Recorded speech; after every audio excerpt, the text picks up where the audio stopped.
This video shows you the top 10 breakout players in the 2020 NBA playoffs. Some of the talents on this list broke out into superstar caliber, while others filled extremely valued roles. So you're about to see the young players who didn't fold to the pressure of the postseason and came through when their teams needed them most.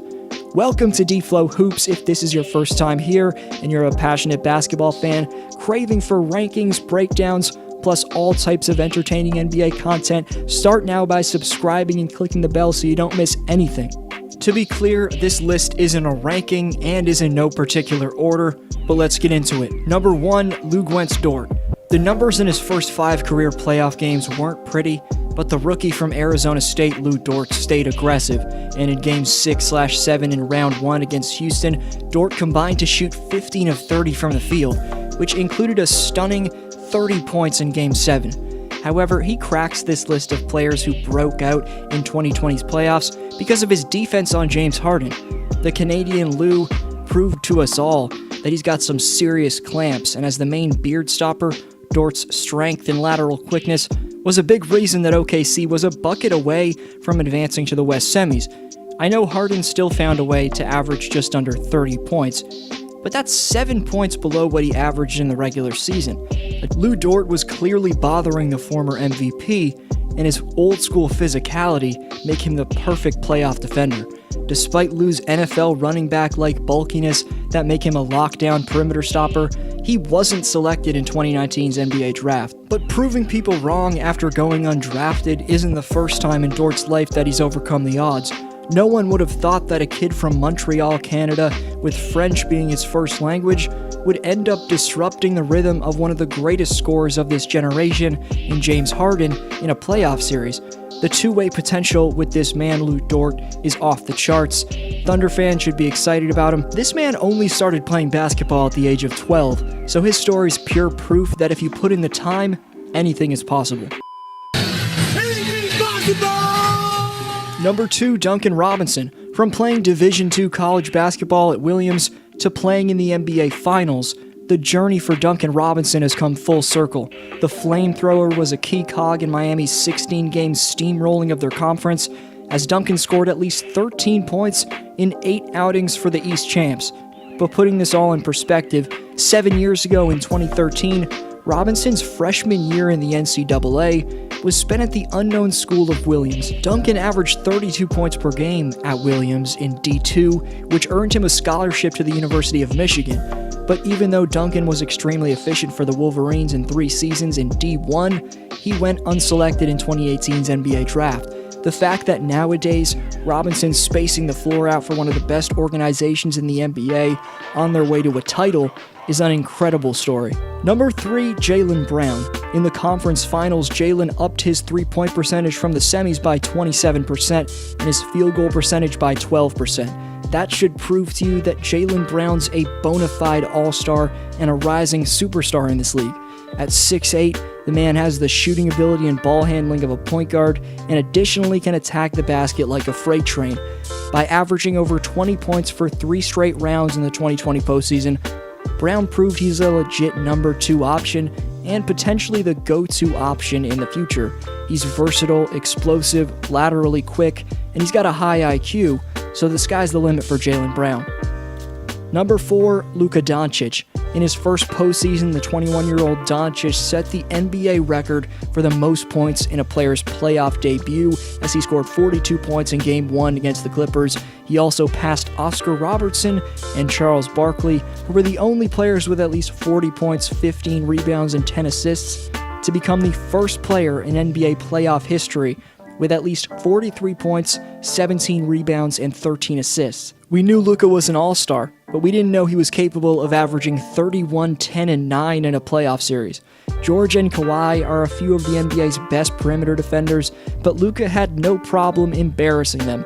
The Slovenian Phenom's got a flair for the dramatic, and the 2020 playoffs was only the first chapter in Doncic's growing legend. Number 5, Tyler Herro. No moment's too big for the Kentucky Wildcat product Tyler Herro. This man etched himself into the history books with a blistering Game 4 performance, scoring a career-high 37 points. I covered Herro's breakout postseason in a separate video. You should watch that after this. but some of you in the comment section were relating him to Stephen Curry, or relating his potential to Stephen Curry. I think that's a bit extreme, but you have to remember this man's 20 years old and came up huge on the biggest stage. For most young players, playing without fans in such a tough period for humanity got to them in these playoffs, and they let the pressure get the best of them. Rightfully so. It's been a tough time. But Tyler Herro embraces that pressure. He wants to take the shots that either swing games or win you them down the stretch. So Steph Curry will be a tough ceiling to live up to, but because of his handles, shot creating, and ability to step up in the clutch, Tyler Herro can be as good as he wants. The next 5 you can't miss. First, big man gets on the speaks board for saying LeBron's biggest motivation is trying to prove that the real MVP that matters is the finals MVP. Great take. The best answer on the question coming up gets next video shout out. Any answer or regular comment is greatly appreciated. Number 6, Donovan Mitchell. The Spider went off in a 7-game one-on-one battle for the ages with Jamal Murray. Like several players you've seen and are about to see in this video, D. Mitch has already been named to an all-star team. But for this list, we're taking into account stars who've made the jump into superstars. A superstar carries his team through the roughest moments with his utter domination and hits daggers in the clutch. That's precisely what Donovan Mitchell did against a team that was 3 games away from reaching the NBA Finals. I know his 36.5 points per game came over a short and sweet 7 games as Denver eliminated Utah, but Mitchell's been the leader in NBA playoff points per game. So it's safe to say Mitchell proved he's one of the best young players in the NBA, and debatably a top 10 player overall. Number 7, Tim Hardaway Jr.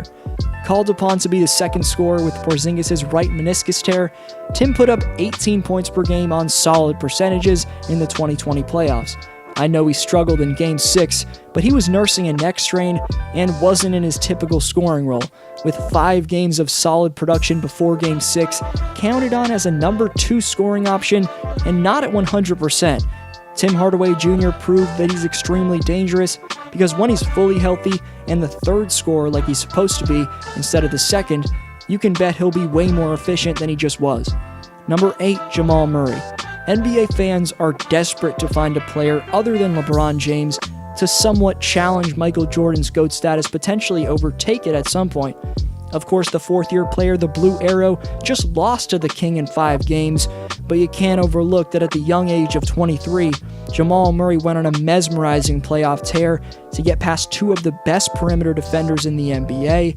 Before the Clippers took on the Nuggets, Kawhi Leonard was debatably the best defender in basketball.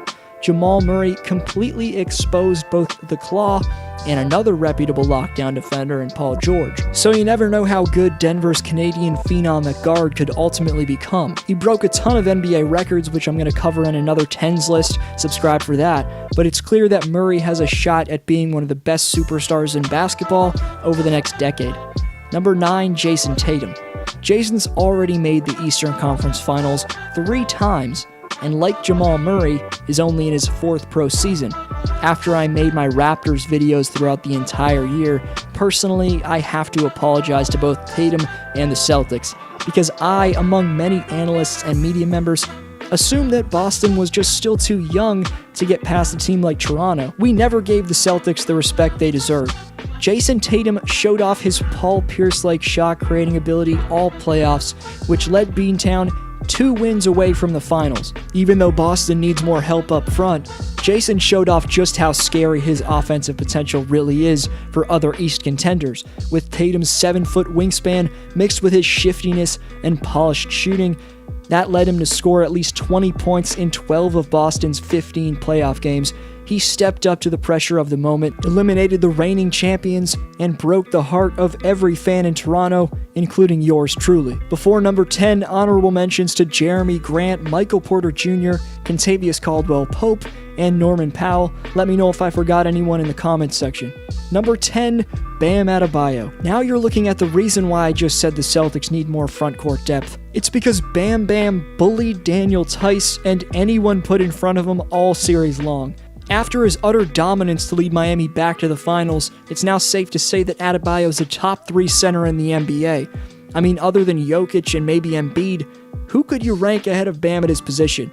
In Game 6 of the conference finals, to lead the Heat to a decisive closeout win over the Celtics. Adebayo posted 32 points, 14 rebounds, and 5 assists while shooting 11 of 15 from the field. Bam was named to the 2020 All-Star team, but no one thought he was a superstar.